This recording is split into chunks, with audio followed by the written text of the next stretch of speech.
What is up, guys? Frosty Aussie 0232 here today for another Frosty Features. Today we have the first character in our Cabal team coming to Marvel Strike Force, and it is Iron Patriot, very specifically Norman Osborn's Iron Patriot. We'll talk a little about other Iron Patriots, as Iron Patriot is simply just a suit of armor, but for the most part, we're going to focus on Norman Osborn because that is specified who is coming to Marvel Strike Force. If you haven't been to a Frosty feature before, what this is a comic book background on the tunes that you use in Marvel Strike Force, and I am your slightly chaotic guide. Starting off, according to Scopely, this is the description that is given to us by Scopely in their blog post about who a character is. And what we're having here, we will be rating this at the end of the feature. So, following the Skrull invasion, Norman Osborn was given the power to reform S.H.I.E.L.D. into a department called Hammer. And one of his first orders of business was to create a new Avengers, his Dark Avengers. Osborn joined the group himself and recreated the heroic images of Captain America and Iron Man by building a battlesuit painted with the colors of Captain America's costume, which was cobbled together from Stark tech that had been confiscated from Tony Stark's armory. So we will rate that description there at the end. But yeah, a lot of fun, cool picture. I really liked I like the costume. I like the armor that they're going for. It's pretty sick. So as a reminder, I don't usually, like I said, this is a comic book background. I am going to point out Iron Patriot is in the MCU.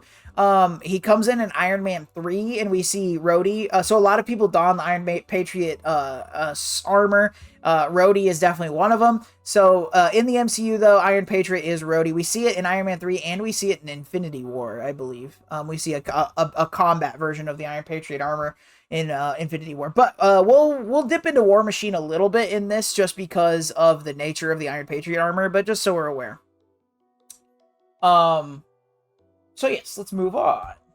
Name, Norman Osborn. So we have done Norman Osborn before. Check out the Frosty Features Green Goblin Classic video if you want to catch into that.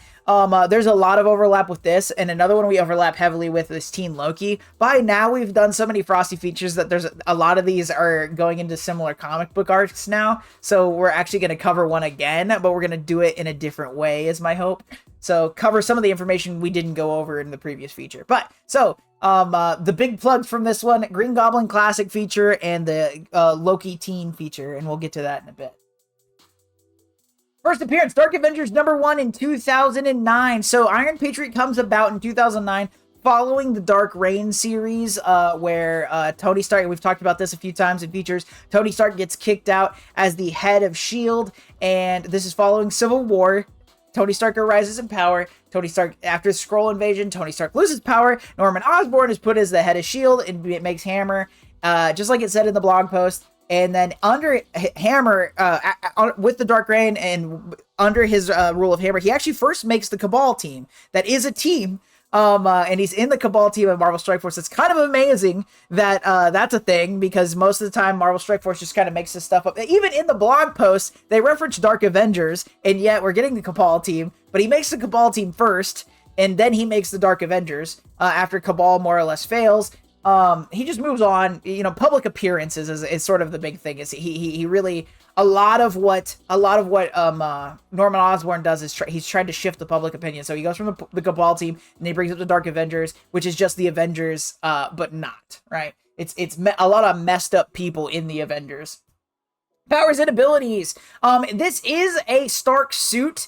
That has been cobbled together by him and Ghost. It's not just him doing it. Ghost is doing it as well. Ghost being in Marvel Strike Force on the Pym Tech team, but the best person for the Pym Tech team, and was a pretty popular pick for Dark Dimension back in the day, but as of 5 and 6 and 7, we're probably not seeing so much of Ghost anymore. But in the game, a cool character nonetheless, helps put together the thing. I probably talk about that later. Anyway, powers and abilities. It is essentially an early let's call it a mid-level Stark Tech situation. So superhuman in every way, speed, flight, etc. Flight, power cells. So the power cells give him power just like an Iron Man suit, so he can shoot various beams. He does have the ability to use the unibeam. Iron Patriot is based off of War Machine, so we also have guns and explosives. It's also Norman Osborn, the Green Goblin, running the suit, so obviously we're going to have some boom boom and bang bangs, right? That's just how it works. Aliases, Mark II War Machine armor. So essentially this, what is cobbled together, it is stolen from, so it's confiscated, it's stolen from Stark. Essentially the way it worked out was any of the suits made after Tony Stark becomes the head of S.H.I.E.L.D. becomes technical S.H.I.E.L.D. property. So when Norman Osborn takes in the role, he has access to this tech. So the best equivalent of what this is the Mark II War Machine armor. It's almost exactly the same in every way. It's just got a paint job. Affiliations. So Iron Patriot is donned after the Dark Avengers are put together, and Cabal is just essentially when he's the director, so Cabal doesn't technically count, but Norman Osborn in this situation is the one that puts Cabal together. So I didn't put it on here, but it's sort of a technicality that it's right. It's the man in the suit, not the suit. But Dark Avengers, and Inhumans is when we actually see the suit come into play. This is not Norman Osborn every time. Norman Osborn only being affiliated with the Dark Avengers in this situation. Are other people like Rhodey and Harry Osborn donning these armors with the Avengers and Inhumans. There's somebody else that dons. There's a few female presenting people that don it during the Inhumans run. By the way, background New Yorker. We heavily covered Norman Osborn's background in Frosty Features Green Goblin Classic with Iron Patriot. Once again, it was Norman Osborn and Ghost putting together things off of this confiscated, this stolen Stark tech, and it's War Machine, right? So background's a little tough. Who died? A lot of Skrulls. We've talked about Norman Osborn taking his shield over a few times by now. Essentially, Norman Osborn gets to a point where the Skrull invasion is happening. The United States is like, listen, Tony Stark, this is all your fault. How didn't you notice? And at the same time, Norman Osborn is trying to win the favor of the public, and a bunch of Skrulls show up as Spider-Man. And because Norman Osborn is actually a psychopath, he decides that he needs to mow down all of these Skrulls. So he kills a whole bunch of Spider-Man Skrulls, thinking and saying out loud that, oh, what a therapeutic thing for me to do is to just use some guns and kill a bunch of these Skrulls. Well, turns out the American public was watching Norman Osborn mow down all of these Skrulls, which made him the first person to replace Tony Stark for S.H.I.E.L.D. So that's how he gets into that place. So before we talked about Norman's descent into madness to become Green Goblin, for him to become Iron Patriot, first he needed to become the head of S.H.I.E.L.D., which comes from him destroying a whole bunch of Skrulls. So that is where we're at with that. A bunch of Skrulls had to die because you cannot be a superhero or a supervillain without somebody dying to put you in that place, right? So lots of Skrulls were lost that day. Drones! So it's very important as far as the Iron Patriot armor to consider, especially in modern comics. The Iron Patriot isn't donned as much as it used to be, but there is a whole army of Iron Patriot drones that may be flying around in comic books near you. So be aware, if you pick up an issue and you see Iron Patriot, there might not be anybody donning that bad boy, right? The drones are really hard to track, especially when you get into the power armor characters. Usually it's pretty obvious which one has Tony Stark in it, but as far as Iron Patriot goes, it's pretty hard to tell what's going on until they take their helmet off, right? So that is that. And then also a symbol of propaganda. We're talking a little bit about fun little story things here. But so as pointed out in the blog post, Iron Patriot is a mix of Iron Man, obviously, and Captain America's colors. And also with the Dark Avengers and we'll talk about Dark Avengers in a bit, I think. We've talked about Dark Avengers a few times in Frosty Features. So no, we don't talk about our Dark Avengers. I skipped it. So, with the Dark Avengers, Norman Osborn, we've talked about it many times, but Norman Osborn takes the traditional roles, essentially templates of the Avengers, and tries to put people in each role. So, Hawkeye is now Bullseye, Spider-Man is now Venom, etc., right? So, with Norman, he steps in, and it really depends on who you talk to, but he steps in as the Iron Man role, but he also dons the colors of Captain America to show his patriotism, etc., and Iron Patriot. Part of what I'm going to argue for a little bit later is that he does not take the Captain American role because he actively tries to give the Captain America role away to somebody. He just isn't able to fill the role. We'll talk about that. But one thing I find really interesting, with Captain America, he dons the Stars and Stripes as a symbol of hope for America, right? He is standing as the background of America, and he's supposed to resemble the embodiment of the American dream, essentially. In this situation, this is the crazy freaking Norman Osborn who's trying to win the favor of the American public. So he puts on this patriotic theme legitimately in such a way so that he's like, hey, everybody, I know I've done a lot of messed up stuff in the past, but essentially, he uses all the costumes in the Dark Avengers as propaganda. He's like, look, these are your heroes. These are your heroes. Ignore what they're doing. To the point where we even see a lot of the Dark Avengers kind of concealing what they're doing. Matt Gargan is running around eating a bunch of people, and Bullseye's trying to hide it, etc. We see this a lot with the Dark Avengers, right? They're trying to hide all this stuff. So they put on this shiny face as essentially as an act of propaganda, which is kind of interesting that after Norman Osborn gets essentially knocked out of the suit gets taken off him by Tony Stark in the end. What we see is a bunch of patriots, more or less, like Rhodey, put on the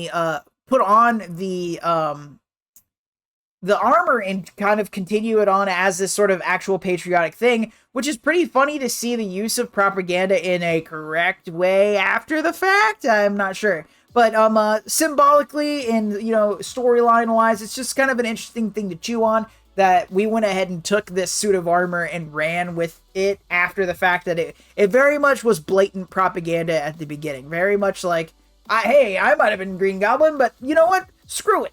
Now I'm wearing an American flag, so everything's okay. So for this, we've replaced relationships with other people with the persona. So these are different people historically who have worn the Iron Patriot suit. We've done relatives of Norman multiple times. So with this, other people with the persona, we've got James Rhodes, that's Rhodey, Sarah Gaza, Tony Ho, Sharon Carter, Robert Maverick, and Terrence Rose, who is Rhodey's dad. So all of these people have become Iron Patriot at one point or another. So it is, the armor is pushed around a lot. It's really easy with power armor to just step in and run with it, right? Most notably outside of this, though, of course, we have Rhodey because of the MCU. Cool. And also, as a reminder, Iron Patriot was made after the MCU has started, right? So that's something that we have to consider. So, notable events. So, all of Norman Osborn as the Iron Patriot. All of the events include Dark Reign, which we have heavily covered in Frosty Features. Dark Avengers, which we have heavily covered in Frosty Features. And then there's American Son and Siege of Asgard. And then Iron Patriot is not in... Norman Osborn as Iron Patriot is not a thing, really. Not as of this recording date, right? There's not really anything else. So there are a few characters that have had so little comics that we have covered their entire story in Frosty Feature. With this and other Frosty Features put together, we will have covered all of Iron Patriot Norman Osborn's story up until now. So that's why I picked these two, because these are the only two that did not... we've actually covered... I have Siege of Asgard on here. We've actually covered that in Frosty Features Low-Key Teen. So I'm going to go back to it and just add a little bit more. But American Son is a Dark Reign storyline we have not covered. So that's what we're starting off with. American Son. So American Son is like I said, a thing in Dark Reign. And what this is we have, as I've said a couple of times, we have Norman Osborn stepping into the role of S.H.I.E.L.D., the director of S.H.I.E.L.D., and so what he's trying to do is essentially try to make, and also, our last feature was Mephisto, and I referenced the One More Day storyline. This is also after the One More Day storyline, so it's very important to note that Norman Osborn does not know Spider-Man is Peter Parker. So we see Peter Parker interacting with Norman Osborn in a very casual way. This is why. And also we have One More Day is one of the times Harry Osborn is brought back to life. So Norman is trying really hard to reconcile with his son. So he has made the Dark Avengers, and he has left the role of Captain America open, as I said before. So what he's trying to do is he has created a Captain America-esque armor, not Iron Patriot, but American Son is what it's called. And it has a shield, right? It's very much Captain America. So like I said, the implication was that Norman Osborn took on the role of Iron Man and Captain America. He took on the role of Iron Man. What he's trying to do is convince Harry, hey, you should come join me and the Avengers. Remember, to the American people, they were never the Dark Avengers. They're just the Avengers. He's like, you should join me and the Avengers, and you can be Captain America, right? And you can have this suit, and we can be father and son, and be happy, and we'll play catch, son, and it'll be great. And Harry's like, Dad, I really hate you. Let's not do this. And Norman's like, oh, man, right? So the way that ends up, we have Menace, who is a female goblin type. Her name's Lily, shows up and essentially goes to Norman. She's like, yo, I'm pregnant. It's yours. And he is like, hold on, I got this really fun idea. What if it wasn't mine and it was my son's? And you tell him that, right? Because he needs to, he's got to get some stuff together, right? So you go tell him that, and then we're gonna like essentially just arrest you kind of situation. So she goes to Harry and she's like, hey Harry, I'm pregnant and it's your child. And Harry's like, yeah, it must be my child. I gotta get some stuff together, and if I get close to my dad, he's got a lot of money, etc., and I gotta save Lily.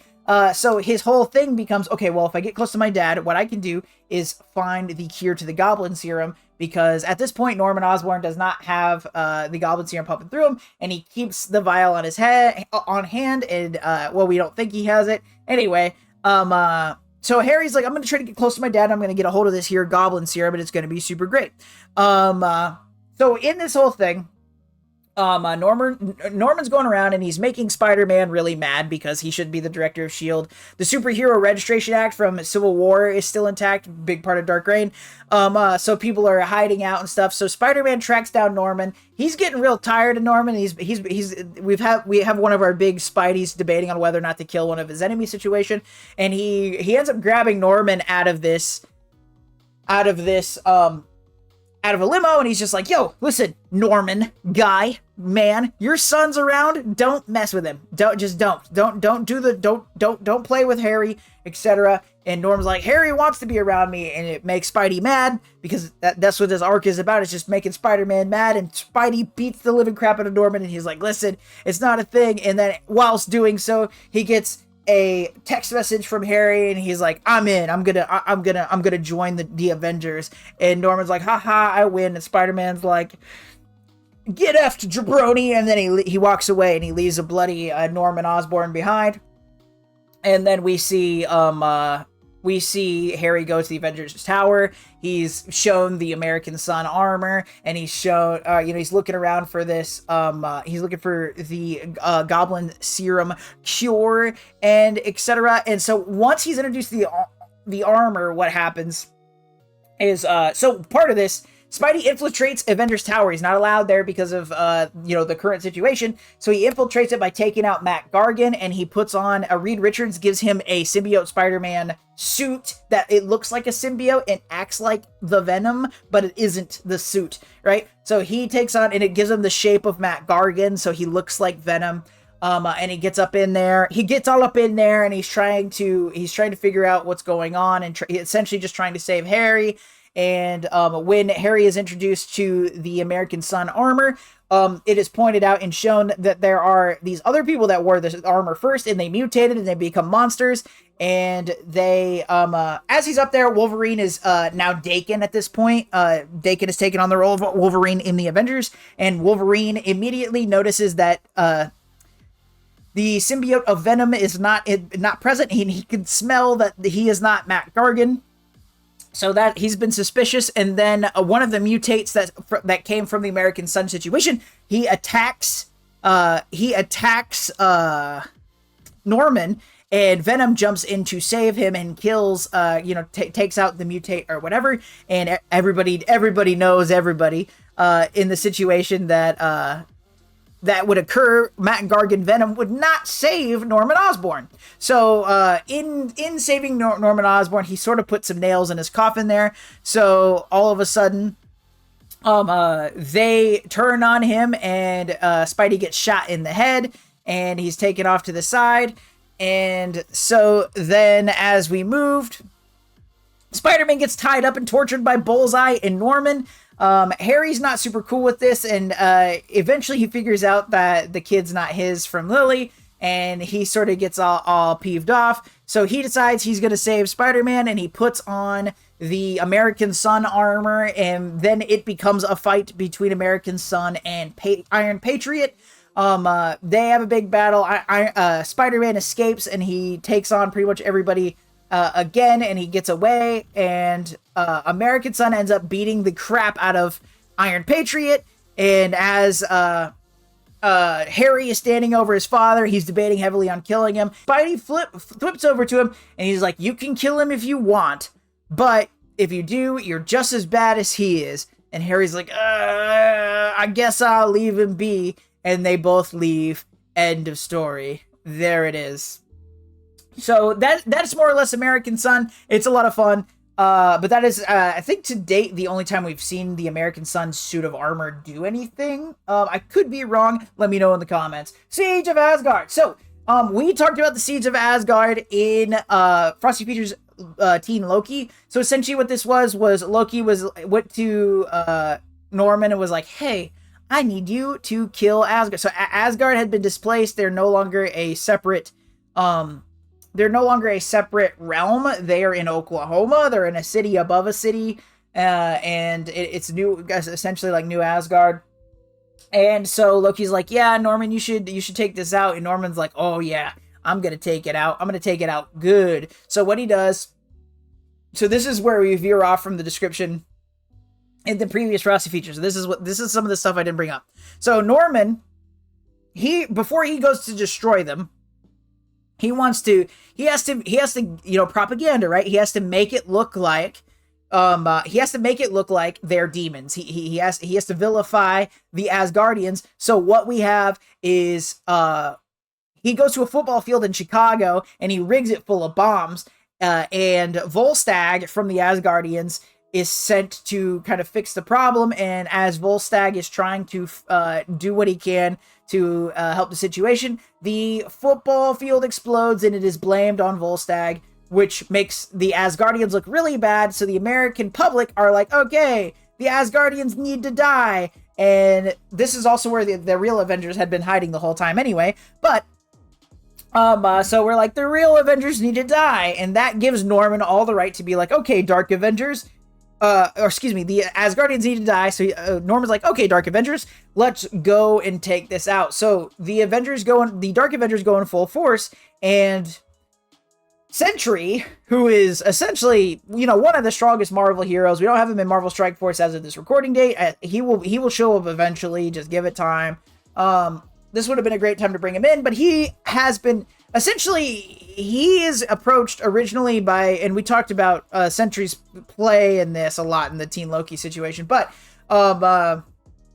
Sentry is extraordinarily powerful. He is brought onto the Dark Avengers because Norman convinced him, he's like, hey, I've had problems with multiple personalities as well, right? Green Goblin, Norman, Osborn, and with Sentry, it's Sentry in the Void, right? So, somebody in the chat just said Marvel's version of Superman. It absolutely is. He's very, very strong. Power of 1,000 suns kind of thing. He is extraordinarily powerful. So, Sentry essentially can go and do this by himself, and more or less does. He goes and he runs into Ares, and Ares is like, listen, man, like, we don't need to do this. That's not what went down, whatever.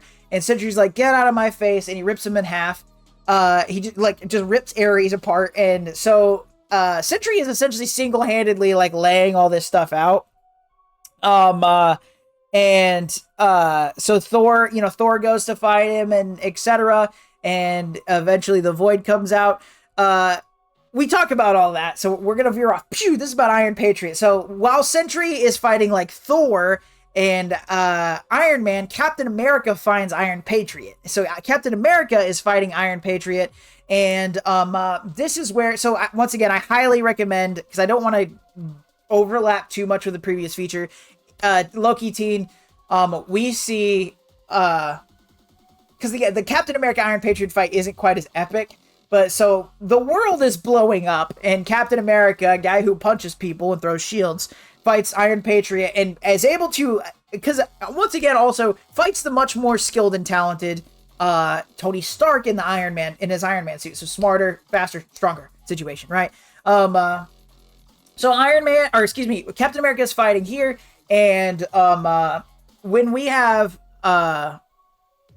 they're fighting, and Captain America is able to beat him. Iron Man is able to hack in and disable the Stark tech, and gives Captain America a hard edge, and he beats the crap out of Iron Patriot and rips his mask off. And at this point, we see this is kind of the end of Dark Reign. This is where the Civil War situation kind of comes out, but this thing is being televised to the world because Norman Osborn is Norman Osborn and being super, super extra. So when his face mask, when his helmet is tore off from his face, we see that he has painted his face like Green Goblin, and his face is all manic, and he's really crazy looking. And that his descent in madness is final, which kind of was his final nail in the coffin with the American public in regards to becoming the director of S.H.I.E.L.D. So that is when we see Steve Rogers become the director of S.H.I.E.L.D., even though he was the one that was completely opposed to Superhuman Registration Act, etc., etc. He got put in charge of it. It didn't make any big sense, but this is also where we see the Superhuman Registration Act go away, which is super cool. And then also off screen, we see the Void come out because of all Sentry's wrongdoings. He sees that he's been following a crazy guy. He then has a descent into madness. He becomes the Void, and then the stuff we discussed in Loki Teen Frosty feature happens immediately after, which results in lots of death because the Void is essentially a Sentry that does not hold back, and he's straight up just pure evil, y'all. Highly recommend checking it out. But with that and the things we've covered in various other Frosty features, that is all of Iron Patriot's storyline to date, which is cool. Norman Osborn. That's the one in the game, right? Power level. Marvel Strike Force doesn't care about power levels, but here on Frosty Features, we do. Now, the way that this works, if you are a multiversal threat, you are a threat to all of reality. As it is known, the multiverse itself is something for you to topple. Universal means you are a threat to your reality, perhaps can hop over to another reality and end that one, once again, at a whim. Cosmic means that on a low end, you can destroy something like a planetary body, breaking planets, y'all. And with enough time and effort, you can take out something like a solar system or a small galaxy. Nuclear means you have power equal to that of a nuclear bomb, laying waste to things like small cities all the way up to a planetary body, once again, with enough time and effort. Super Soldier means that you are beyond all the capabilities of a human in every way, speed, reflexes, strength, etc. Taking out things like brick walls, maybe even up to a city block with enough time. City means that you are a human being, but trained to the absolute and utterly highest peak of human ability. In Marvel, this is where we see a lot of our secret agents, a lot of our mercenaries, etc. And then there's Greg. Greg is the undead Asgardian that is spawned by Hela in Marvel Strike Force, and when left to his own devices, he really isn't anything to worry about. So, due to undead Asgardian physiology, and just because I want to, I say that if I'm outside and I'm mowing my lawn and Greg shows up and he wants to beef with the frostiest of frosties, I'm just like, yo, watch out for the lawnmower, son. And I, theoretically, as a regular human being, could beat Greg. So, for this, Greg is equal to that of an average regular human being. And in the case of Iron Patriot, we have something, obviously we're in a Stark tech suit. We're automatically higher than a human being's level.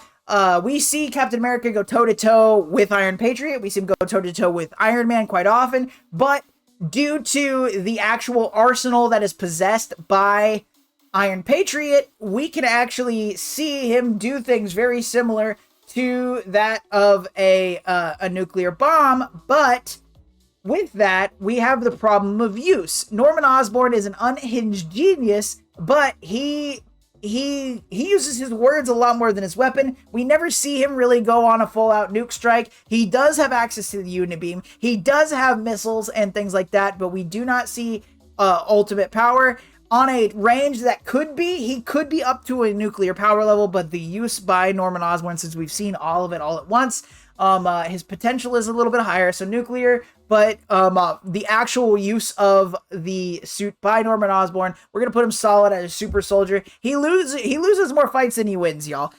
Check it out. Double fact check me. Let me know in the comments. But I'm telling you, this man is always losing in a suit he really shouldn't. Right? That's that hammer tech for you, and that's the only MCU joke I'm gonna make. And according to Scopely, so at the end of the day, the only thing that's really weird about this blog post, and I kind of already pointed it out, the only thing that's really weird about this blog post is when they reference the Dark Avengers, but the team we have Iron Patriot is Cabal, and Cabal is more correct than the Dark Avengers. He does do Dark Avengers, it just follows Cabal. It's sort of a weird gray area there, but besides that, this is actually a pretty solid description. It really kind of gives you an idea of what's going on. It actually gives you the comic book background, and it's none of it's wrong. It's just the Cabal Dark Avengers thing is a weird choice since we have him in the Cabal team, not a Dark Avengers team in Marvel Strike Force. So I question that choice of wording, but it's not wrong. So I'm gonna say they did it. It's a pretty decent description. It's actually pretty short too for how detailed they went into it. So compared to a lot of other ones, I'm actually pretty surprised by that. So anyway, that is Frosty Features Iron Patriot. I hope that you all had a good time. Please let me know in your comments your favorite Iron Patriot moments. Norman Osborn or otherwise, or if I just got something wrong. I'd love to hear from it. Please be sure to like, share, and subscribe here on YouTube. It doesn't cost you anything but a couple of clicks. As a reminder, we stream every week on Sundays, 8 a.m. Central Standard Time at the link above where we do Frosty Features live. I hope that you all enjoyed this. I hope that you all had a fantastic week. And most importantly, y'all, stay cool.